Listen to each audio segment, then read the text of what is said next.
Terima kasih Anda masih di iNews Pagi bersama dengan saya Camar Hendra dan rekan saya Ayan Ufus. Kita ke informasi politik. Pemirsa, kericuhan mewarnai kunjungan Presiden Joko Widodo di Kabupaten Gunung Kidul, Yogyakarta yang diwarnai insiden. Ya, aparat mengamankan warga yang salah satu orang yang membentangkan spanduk berisikan dukungan ke Ganjar Pranowo tepat di depan iring-iringan rombongan Presiden. Video amatir ini viral di media sosial yang menunjukkan kunjungan kerja Presiden Joko Widodo di Gunung Kidul, Yogyakarta yang sempat diwarnai kericuhan. Seorang warga yang membentangkan spanduk dukungan kepada Ganjar Pranowo langsung direbut petugas yang berpakaian sipil. Sempat terjadi ketegangan hingga berakhir adu mulut saat Ketua DPRD Gunung Kidul juga Ketua DPC PDI Perjuangan Gunung Kidul hendak membawa warga yang akan ditangkap aparat. Warga yang membentangkan spanduk diduga mendapatkan kekerasan aparat di visum di RSUD Wonosari. Dari jam berapa? Dari jam berapa? Kamu menghindar, Pak, saya telepon, saya WA adik saya. Awas, hancur kamu sama saya. Masalahnya Mas. Biar ditiru semua. Ini Presiden Republik Indonesia, bukan Jokowi. Tahu nggak? Bukan Jokowinya, Presiden kita yang harus kita amankan.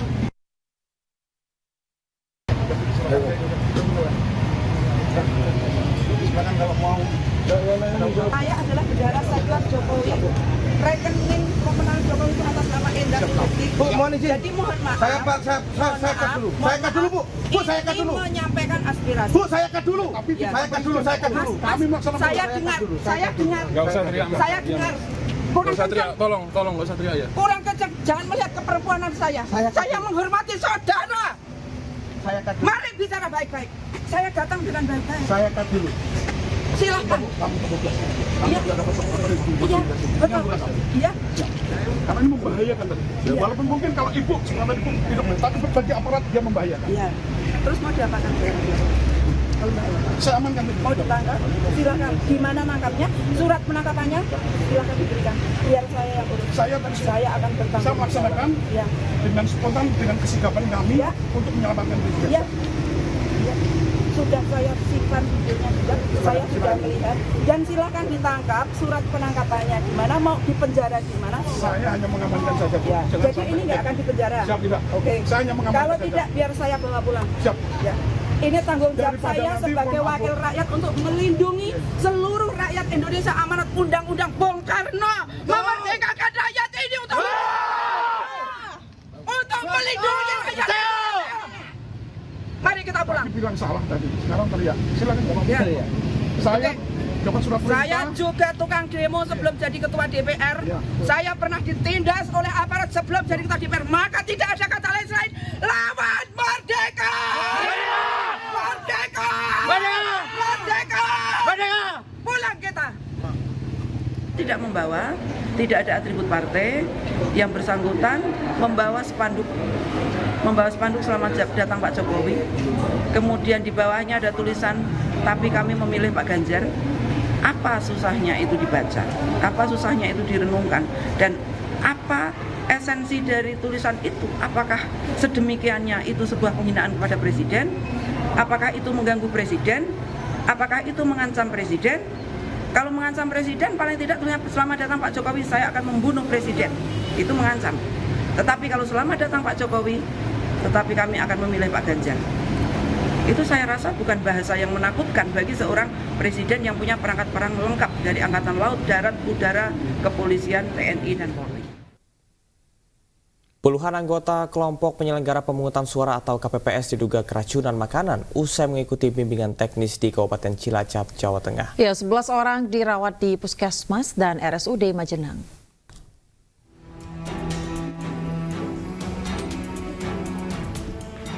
Sebanyak 9 anggota kelompok penyelenggara pemungutan suara atau KPPS menjalani perawatan di Puskesmas Wanareja, Cilacap, Jawa Tengah karena diduga keracunan makanan. Anggota KPPS yang berasal dari Desa Majingklak, Wanareja ini mendatangi Puskesmas sejak Senin pagi hingga malam karena mengeluhkan mual, pusing, dan diare. Sebelumnya pada Sabtu 27 Januari lalu, sebanyak 38 anggota KPPS mengikuti bimbingan teknis atau BIMTEK di Balai Desa Majingklak. Dalam BIMTEK tersebut, anggota KPPS menyantap makanan yang disediakan panitia. Namun sepulang dari BIMTEK, puluhan anggota KPPS mulai merasakan sejumlah gejala keracunan. Karena tak kunjung sembuh, 9 anggota KPPS akhirnya dirawat di Puskesmas Wanareja, sementara 2 lainnya dirawat di RSUD Majenang. Sedangkan anggota KPPS lainnya menjalani perawatan di rumah masing-masing. Habis makan snack. Makan snack? Ya. Jadi bukan makan nasi? Nasi sama nasi box. Itu dalam acara apa ya, boleh tahu? BIMTEK KPPS. BIMTEK KPPS hari apa itu? Hari Sabtu. Jadi habis makan snack sama nasi, mungkin terus apa yang dirasakan? Muntah sama diare. Awal pagi hari tadi sampai sore hari itu pada masuk ke sini dengan keluhan mual muntah, disertai dengan diare, nyeri perut akut. Terus dan sebagian lagi mungkin ada yang ke arah RSUD Majenang sama area Jawa Barat. Dari hasil pemeriksaan sementara tim medis, para anggota KPPS ini diduga mengalami gejala keracunan ringan. Setelah mendapat penanganan, kondisi para pasien pun berangsur membaik. Dari Cilacap, Jawa Tengah, Heri Susanto, iNews melaporkan. Budayawan Butet Kertarejasa dilaporkan oleh relawan Jokowi ke Polda Yogyakarta atas tuduhan dugaan menghina Presiden Joko Widodo. Butet dituduh melakukan ujaran kebencian, pencemaran nama baik, dan perbuatan tak menyenangkan saat berkampanye untuk Capres-Cawapres Ganjar Mahfud. Mas Ganjar datang, lalu ada yang ngintili. Hari ini Mas Ganjar akan datang menemui kita. Kemarin sudah ada yang ngintili. Seniman Butet Kertarejasa dilaporkan ke Polda Yogyakarta atas tuduhan dugaan menghina Presiden Joko Widodo. Pelapor mengaku sebagai relawan Projo Yogyakarta, arus bawah Jokowi dan sedulur Jokowi. Mereka mendatangi kantor Polda Yogyakarta Selasa siang. Butet dianggap menghina Presiden Jokowi saat ikut serta berkampanye untuk Capres nomor urut 3 Ganjar Pranowo di alun-alun Wates Kulon Progo pada 28 Januari lalu. Budayawan Butet diduga melakukan ujaran kebencian, pencemaran nama baik, dan perbuatan tak menyenangkan. Beliau sepertinya juga putus asa, sehingga tindakan yang dilakukan juga ngawur dan membabi buta gitu, dengan melakukan penghinaan dan sebagainya yang harusnya ketika kampanye politik itu menjelaskan program-program dari Mas Ganjar dan Mahfud, malah beliau memanfaatkan kegiatan kampanye untuk melakukan penghinaan terhadap Bapak Jokowi. Sementara itu, tim kampanye daerah Prabowo Gibran mengaku pihaknya masih mengumpulkan sejumlah bukti laporan. Ini alat buktinya lagi kita kumpulkan ya, karena alat buktinya itu pertama memang ada pada saat kampanye ada saksi yang menyaksikan langsung terkait dengan orasi dari beliau, dari Bapak yang terhormat Pak Butet gitu. Terus yang kedua ada rekamannya juga sebagai bentuk bukti. Pada saat kampanye untuk Ganjar Mahfud, Butet menyampaikan kritik terhadap Jokowi. Kritik itu berisi kunjungan kerja Jokowi yang kerap membuntuti Ganjar, menyinggung revolusi mental hingga aksi bagi-bagi bansos. Dari Sleman, Yogyakarta, Heru Trijoko, iNews melaporkan. Pemirsa, kasus penyitaan telepon genggam milik juru bicara TPN Ganjar Mahfud Aiman Wicaksono oleh penyidik Polda Metro Jaya menuai berbagai reaksi. Salah satunya dari Deputi Hukum Tim Pemenangan Nasional Ganjar Mahfud, Todung Mulya Lubis. Penyitaan yang dilakukan terhadap HP, ya, terhadap akun Instagram, ya, dan juga email dari saudara Aiman. Ya. Nah ini buat kita merupakan satu aba-aba, satu warning bahwa tindakan represif dari aparat penegak hukum itu sudah keterlaluan, sudah melewati kewajaran, ya, karena status saudara Aiman ini adalah saksi. Ya. Saudara Aiman ini belum jadi tersangka. Ya. Nah, sebagai saksi, ya, penyitaan itu tidak bisa dilakukan. Lagi-lagi saya bilang, saya dengan resiko apapun, saya siap untuk mempertahankan handphone ini. Karena di dalam handphone ini ada sumber-sumber penting, termasuk juga narasumber yang dimaksud. Awalnya kami bersikukuh untuk tetap mempertahankan, sampai kemudian penyidik akhirnya mengeluarkan surat penetapan pengadilan tertanggal 24 atau 2 hari sebelumnya ya, 24 Januari 2024, ya, yang kemudian menunjukkan bahwa ada penyitaan tersebut dari penetapan Pengadilan Negeri Jakarta Selatan.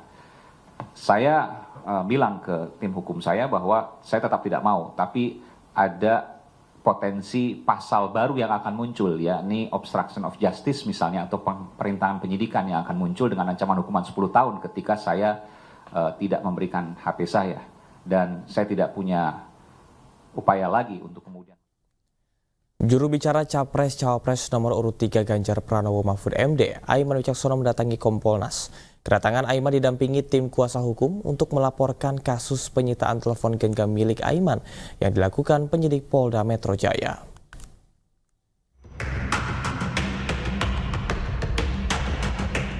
Juru bicara Capres-Cawapres nomor urut 3 Ganjar Pranowo Mahfud MD, Aiman Wicaksono mendatangi Kompolnas Selasa siang. Kedatangan Aiman didampingi tim kuasa hukum untuk melaporkan kasus penyitaan telepon genggam milik Aiman yang dilakukan penyidik Polda Metro Jaya. Aiman menegaskan pernyataannya terkait dugaan oknum aparat tak netral di pemilu disampaikannya saat masih menjadi jurnalis aktif.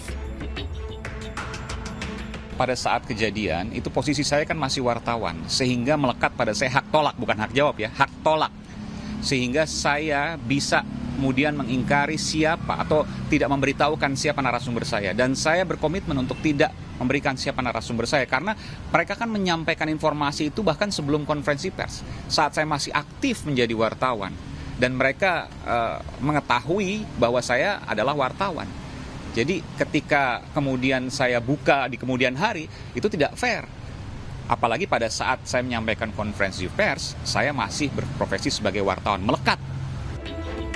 Sementara, kuasa hukum Aiman mempertanyakan penyitaan telepon genggam Aiman oleh penyidik, padahal Aiman berstatus sebagai saksi. Betul, ada surat penyitaan yang dimiliki oleh penyidik, perintah izin penyitaan dari pengadilan, tapi di dalam surat izin penyitaan dari pengadilan tersebut, hanya satu yang diizinkan, barang bukti, yaitu handphone yang dimiliki oleh saudara Aiman. Namun untuk 3 barang bukti lainnya tidak diberikan izin dalam surat izin penyitaan oleh Pengadilan Negeri Jakarta Selatan. Jadi ini juga perlu dicatat. Langkah solid dari seluruh jajaran tim pemenangan nasional Ganjar Mahfud membela hak Aiman bersuara sebagai wujud praktek demokrasi. Dari Jakarta, Widya Bayujati melaporkan. Pemirsa, calon wakil presiden nomor urut 3 Mahfud MD berkunjung ke Ponpes Babakan Ciwaringin, Cirebon, Jawa Barat. Dalam lawatannya, Mahfud menegaskan telah bertemu Mensesnek untuk menindaklanjuti rencana pengunduran dirinya sebagai menteri di Kabinet Jokowi. Cawapres nomor urut 3 ini berkunjung ke Ponpes Babakan Ciwaringin dan bertemu dengan sejumlah tokoh ulama. Mahfud juga menyempatkan diri mengunjungi Padepokan Anti Galau di Kecamatan Mundu dan bertemu dengan pimpinan Padepokan Ustadz Ujang Bustomi. Terkait rencana pengunduran diri dari Menko Polhukam, Mahfud mengaku telah bertemu dengan Mensesnek Pratikno untuk menemui Presiden Jokowi. Mahfud mengatakan pengunduran dirinya dilakukan dengan penuh kehormatan terhadap Presiden. Belum dapat dipastikan kapan pengunduran diri Mahfud dari Kabinet Jokowi. Hal ini sebagai langkah politiknya sebagai salah satu cawapres pada Pilpres mendatang. Saya sudah menemui Mensesnek Pak Pratikno untuk minta dijadwalkan saya bertemu dengan Bapak Presiden. Karena dulu saya diangkat dengan penuh kehormatan, juga harus memberitahu dengan penuh kehormatan tentang langkah-langkah politik saya. Itu segi etiknya ya, saya sudah. Dia nunggu jadwal ketemu. Pemirsa, Capres nomor urut 3 Ganjar Pranowo berkampanye di Malang, Jawa Timur. Meski diguyur hujan deras, tak menyurutkan para pendukung dan simpatisan untuk memenuhi lapangan buring.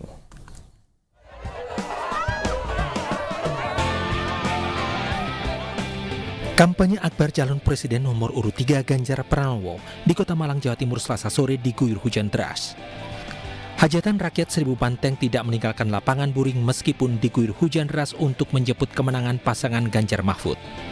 Dalam sambutannya, Ganjar mengaku terharu karena masa rela mendatangi kampanye akbar dalam kondisi hujan deras.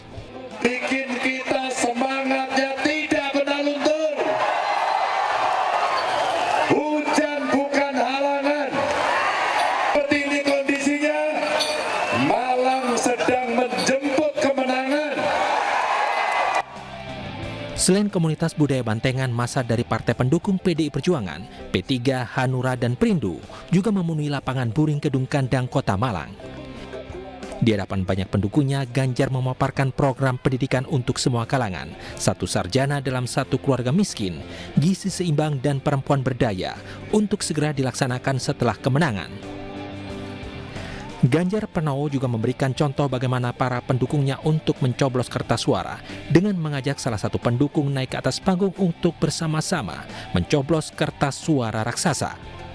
Dari Malang, Jawa Timur, Denny Irwansyah, iNews melaporkan.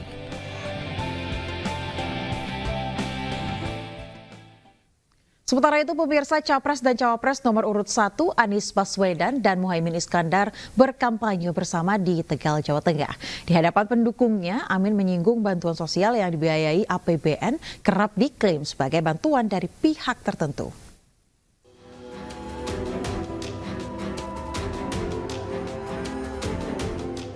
Ribuan pendukung calon presiden dan calon wakil presiden nomor urut 1 Anies Baswedan dan Muhaimin Iskandar memadati lapangan Desa Pendawa, Kabupaten Tegal, Jawa Tengah. Kedatangan Anies dan Muhaimin langsung disambut meriah oleh ribuan pendukungnya. Di hadapan massa, Anies dan Muhaimin mengajak untuk memilih paslon yang mendukung perubahan. Keduanya juga menyinggung bantuan sosial yang dinilai kerap diklaim sebagai bantuan presiden, padahal dana bansos berasal dari APBN. Yang dibagikan oleh presiden maupun pemerintah itu uang APBN yang diketok oleh DPR. Tidak boleh ada satupun yang mengklaim itu bantuan presiden, bantuan menteri, apalagi bantuan pasangan calon. Kita bersama-sama DPR dan pemerintah melakukan kalkulasi bantuan sosial. Nah, tolong yang memanfaatkan dengan sewenang-wenang kita awasi. Anies dan Muhaimin juga berjanji akan meningkatkan taraf perekonomian dan mensejahterakan petani. Dari Tegal, Jawa Tengah, Yunibar, iNews melaporkan. Menteri Pertahanan Prabowo Subianto menghadiri pembinaan penyuluh pertanian dan petani serta food estate partisipatif di Sumedang, Jawa Barat. Dalam kesempatan tersebut, Prabowo bertemu dengan ribuan petani.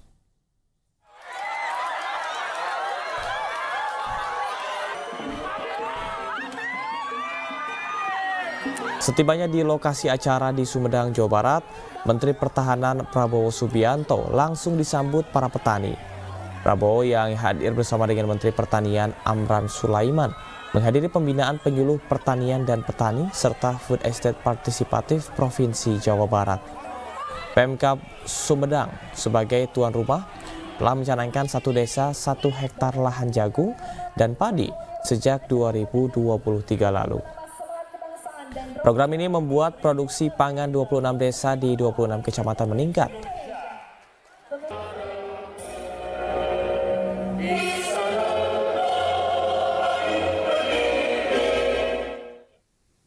Kita ke informasi lainnya, pemirsa, Partai Perindo menggelar sholawat Persatuan Indonesia di lapangan Panahan Stadion Pakansari Cibinong, Kabupaten Bogor, Jawa Barat.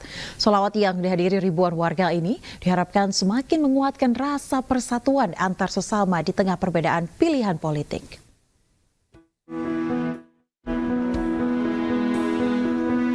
Ribuan jemaah menghadiri sholawat Persatuan Indonesia Partai Perindo di lapangan Panahan Stadion Pakansari Cibinong, Kabupaten Bogor, Jawa Barat. Ribuan warga tampak khusyuk saat melantunkan doa dalam sholawat yang dihadiri calon wakil presiden 2024 Mahfud MD, Ketua Umum Partai Perindo Haritanu Sudibyo, Habib Syekh bin Abdul Qadir Assegaf, dan Ketua Harian Nasional Partai Perindo TGB Muhammad Zainul Majdi. Iya, pesannya itu tadi, jangan suka bertengkar karena perbedaan politik, kemudian tirulah cara-cara Nabi. Kita tadi kan baca sholawat Nabi dari awal sampai akhir. Itu maksudnya untuk meniru cara hidup Nabi, cara memimpin, Nabi sebagai ayah, Nabi sebagai teman, Nabi sebagai kepala negara, ada dicontohkan tadi semua di situ. Ya, intinya dalam situasi politik yang seperti ini kita perlu sekali untuk melakukan sesuatu yang bisa memberikan kedamaian sehingga persatuan lebih baik. Makanya kita sebut sholawat Persatuan Indonesia. Sholawat bersama ini diharapkan bisa menciptakan kesejukan dan kedamaian dalam bermasyarakat meskipun berbeda pilihan politik. Tujuannya adalah kembali kita cinta kepada Nabi Muhammad SAW, dan dengan masa kampanye ini kita bertujuan beritikad supaya kampanye bisa damai, pemilu bisa dilaksanakan dengan damai. Maka dari itu kita di Kabupaten Bogor mengajak semua masyarakat untuk sama-sama menjaga persatuan dan ingat bahwa kita adalah teman, kita adalah keluarga dalam satu agama. Tausiah sholawat turut mengingatkan masyarakat untuk berani menggunakan hak suara dalam melahirkan pimpinan yang tepat untuk kemajuan bangsa. Tim Liputan iNews melaporkan. Menuju Pesta Demokrasi 2024, Partai Persatuan Pembangunan terus mensosialisasikan program unggulan Capres-Cawapres Ganjar Mahfud di bumi Cendrawasih. Saat berkampanye di Merauke, Papua Selatan, PLT Ketua Umum P3 Muhammad Mardiono menggelar dialog bersama nelayan hingga menyerap aspirasi pemuda.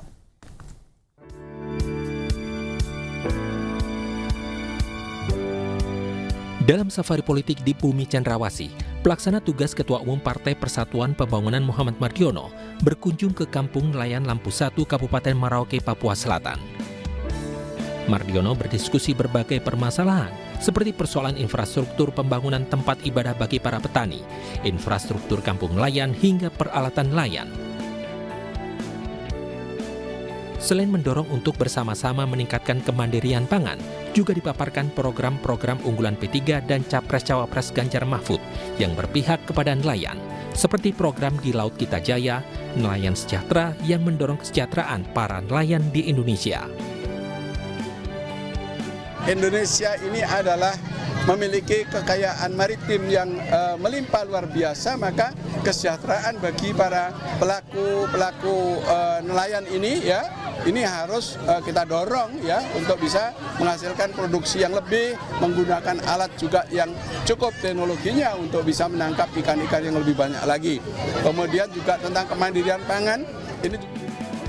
Dalam kunjungannya ke Kabupaten Merauke, Papua Selatan, Mardiono juga menyempatkan diri untuk bertemu dan melakukan dialog bersama para pemuda atau milenial.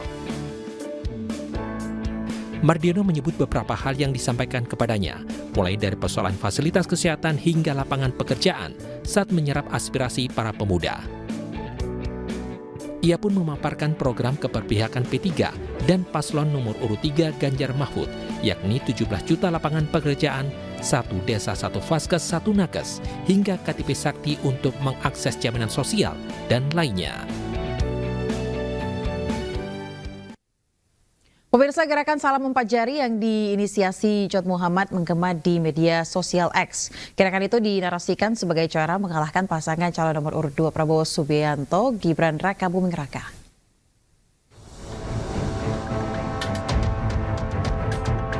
Gerakan Salam 4 Jari viral di media sosial X dan Instagram. Gerakan ini disebut dinarasikan sebagai cara mengalahkan paslon nomor urut 2 Prabowo Subianto, Gibran Raka Buming Raka di Pilpres 2024. Gerakan Salam 4 Jari diinisiasi oleh Presidium Nasional Partai Hijau Indonesia John Muhammad. Dalam akun Instagramnya, John menjelaskan gerakan 4 jari sebagai ekspresi untuk memilih selain paslon nomor urut 2 Prabowo Gibran.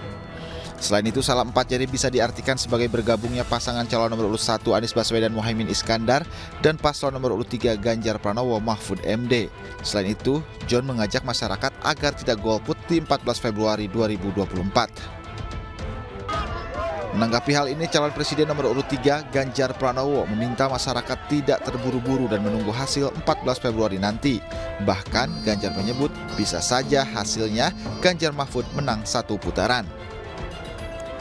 Nantilah, nanti tunggu 14 Februari dulu. Siapa tahu kan nomor 3 1 putaran. Selain paslon Pilpres, politikus PDI Perjuangan Masinton Pasaribu juga ikut menanggapi Salam 4 Jari. Menurut Masinton, 1-3 untuk kemenangan demokrasi.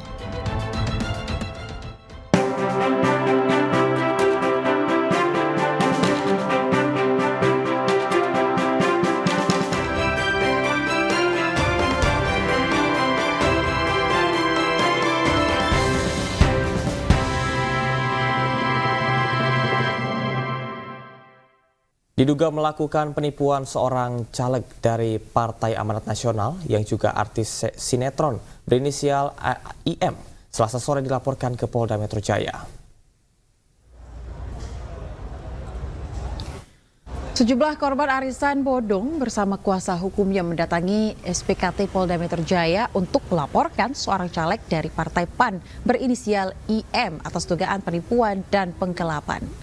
Kasus ini bermula saat pandemi COVID, di mana pelaku menawarkan program arisan dan dana talangan kepada para korban. Namun setelah sekian waktu berjalan dan telah memasuki tempo pencairan, para korban justru tak menerima uangnya sama sekali. Pelaku terus menjanjikan tanpa ada kepastian. Korban merugi hingga ratusan juta rupiah. Bodong dan dana talangan berikut fee yang sudah dijanjikan tapi tidak ada terrealisasinya karena memang yang bersangkutan sudah memakai uang dana talangan tersebut beserta uang arisan tersebut untuk kepentingan pribadi.